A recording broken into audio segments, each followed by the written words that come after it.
السلام علیکم ورحمۃ اللہ وبرکاتہ۔ ویڈیو دیکھنے سے پہلے ہمارے چینل کو سبسکرائب کریں، ویڈیو کو لائک اور شیئر کریں اور گھنٹے کے بٹن کو لازمی پریس کریں تاکہ ہمارے ہر آنے والی نئی ویڈیو سب سے پہلے آپ تک پہنچ سکے۔ جزاکم اللہ خیرا۔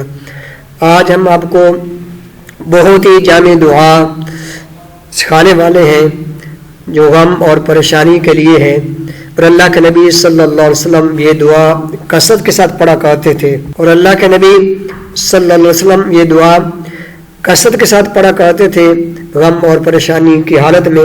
تو محترم بھائیو، اگر آپ کے بھی کسی بھی مسئلے کے اندر پریشان ہیں، غم کی حالت کے اندر ہیں، تو یہ دعا پڑھیں، انشاءاللہ اللہ تعالیٰ آپ کو اس پریشانی سے، اس غم سے ضرور نجات دیں گے۔ اور وہ دعا کون سی ہے؟ آئیے ہم دعا کی طرف چلتے ہیں۔ چلیے، صحیح بخاری کی دعا ہے، فکر مندی اور غم کی دعا۔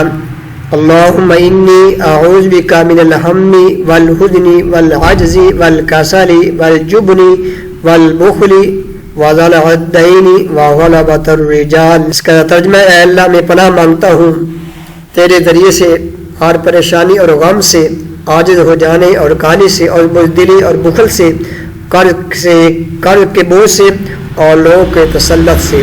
میرے محترم بھائیوں، بہت ہی جامع دعا ہے، دعا کو یاد کریں اور کثرت کے ساتھ پڑھیں، انشاءاللہ اللہ تعالیٰ آپ کی تمام پریشانی اور غم دور کر دے گا۔ اللہ سے دعا اللہ تعالیٰ میں سمجھنے عمل کرنے کی توفیق عطا فرمائے۔ وما توفیقی الا باللہ۔